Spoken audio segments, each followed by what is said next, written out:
दोस्तों, सबसे पहले मैं कहना चाहूँगा आदाब, सत श्री अकाल, नमस्कार। आपका माँ लालती क्लासेस में आपका स्वागत है। दोस्तों, आज के वीडियो में हम बात करेंगे संवैधानिक उपचारों के अधिकार के बारे में, जो कि हमारे भारतीय कॉन्स्टिट्यूशन में संकलित है।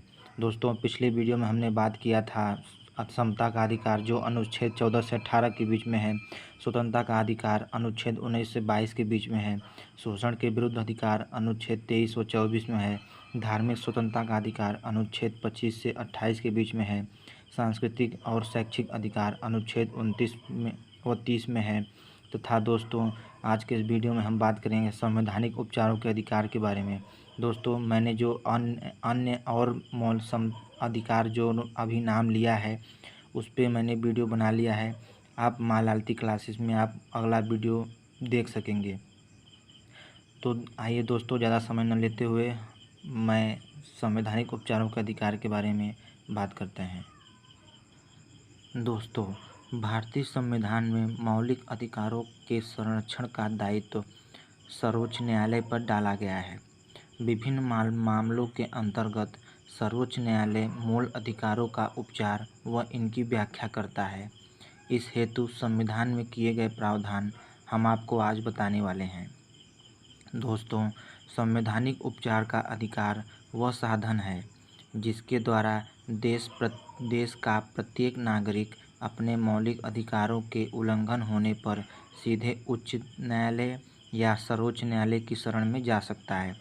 दोस्तों, आपको बता दें कि डॉक्टर भीमराव अंबेडकर ने यह कहा था कि अगर कोई हमसे पूछे कि संविधान में सबसे अच्छी बात और ख़ास बात क्या है, तो मैं संवैधानिक उपचार का अधिकार ही बताऊंगा।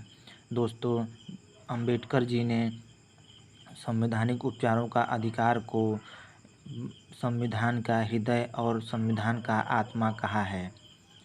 दोस्तों, संवैधानिक उपचार के अधिकार के अंतर्गत न्यायालय कई प्रकार के विशेष आदेश जारी करते हैं, जिन्हें प्रादेशिक या रिट कहते हैं। दोस्तों, आज हम बात करेंगे इस वीडियो में बंदी प्रत्यक्षीकरण हैबीज कॉर्पस के बारे में। तो आइए दोस्तों, जानते हैं कि ये बंदी प्रत्यक्षीकरण क्यों लागू होता है, क्या होता है, कैसा है, इसके बारे में जानते हैं। दोस्तों, बंदी प्रत्यक्षीकरण के अंतर्गत जैसे आप मान लें कि आपका किसी व्यक्ति के साथ लड़ाई या झगड़ा हुआ है, कोई व्यक्ति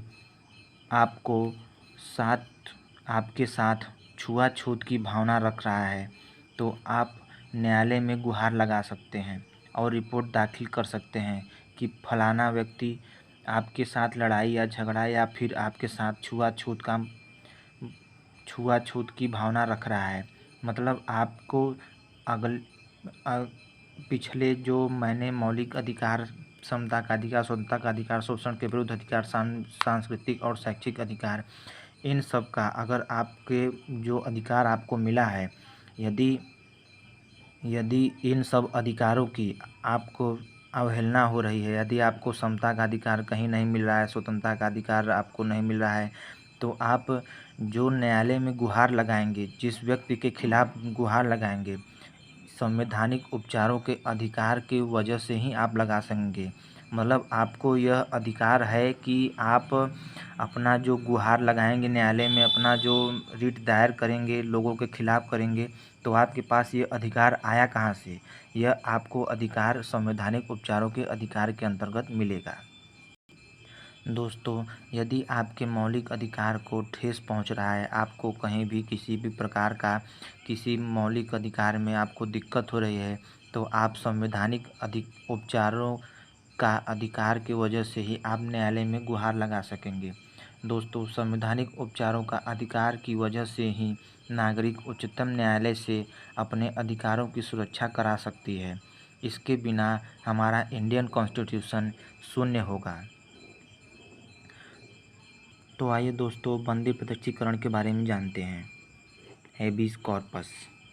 दोस्तों, यदि आप किसी व्यक्ति के साथ झूठ मूठ का लड़ाई या झगड़े में फंस गए हैं, तो आप पर किसी प्रकार का धारा लग गया है और आप किसी कारणवश बंदी बना लिए गए हैं और आपने वह काम किया भी नहीं, आपने उस व्यक्ति से लड़ाई भी नहीं किया और वह उस व्यक्ति ने आपको झूठ मूठ का जेल में बंद करवा दिया और आपके ऊपर धारा लगवा दिया। तो दोस्तों, संवैधानिक उपचारों के अंतर्गत नागरिकों के मौलिक अधिकार की सुरक्षा के लिए न्यायालय ने बंदी प्रत्यक्षीकरण का एक उपाय किया है कि यदि आप किसी भी प्रकार का आपको बंदी बना लिया गया है, तो आप झूठ मूठ का ही आपको बंदी बना लिया गया है, तो आप न्यायालय में बंदी प्रत्यक्षीकरण हैबेस कॉर्पस की वजह से, हैबेस कॉर्पस की वजह से आप मौलिक अधिकार में आप तुरंत न्यायालय में, उच्चतम न्यायालय या उच्च न्यायालय में आप अपनी बंदी बनाए जाने का अवलोकन करवा सकते हैं। इस स्थिति में यदि न्यायालय आपको अपने समक्ष प्रस्तुत करता है और बंदी बनाने जाने का कारण पता चलवाता है, यदि आप असंवैधानिक रूप से बंदी बने हुए हैं, तो न्यायालय तुरंत जांच का पता चलाकर आपको मुक्त कर देता है, जिससे आप जेल से छूट जाते हैं।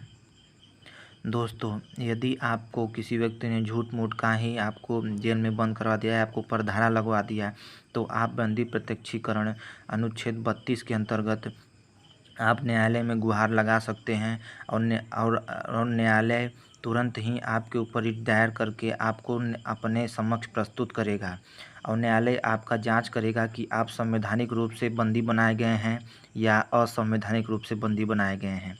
यदि आप असंवैधानिक रूप से बंदी बनाए गए हैं, तो आपको न्यायालय तुरंत ही छूटने का आदेश देगा। यदि आप संवैधानिक रूप से बंदी बनाए गए हैं, तो आपको जेल में ही रहना होगा। तो दोस्तों, यदि आप झूठ मूठ का ही बंदी बनाए गए हैं, तो आप बंदी प्रत्यक्षीकरण अनुच्छेद 32 के अंतर्गत आप न्यायालय में गुहार लगा सकते हैं और आप जेल से छूट सकते हैं। तो दोस्तों, आज के इस वीडियो में हमने जाना संवैधानिक उपचारों का अधिकार अनुच्छेद 32 के अंतर्गत बंदी प्रत्यक्षीकरण हैबेस कॉर्पस के बारे में। दोस्तों, बंदी प्रत्यक्षीकरण से ही तात्पर्य हो रहा है कि बंदी का प्रत्यक्षीकरण, मतलब न्यायालय बंदी का प्रत्यक्षीकरण करता है। तो दोस्तों, यदि आपने हमारे चैनल को सब्सक्राइब नहीं किया है, तो जल्द से जल्द हमारे चैनल को सब्सक्राइब कर लीजिए और हमारा वीडियो कैसे लगा कमेंट बॉक्स में ज़रूर बताइएगा। इसी के साथ मैं अपने वाणी को विराम देता हूँ। जय हिंद, जय भारत।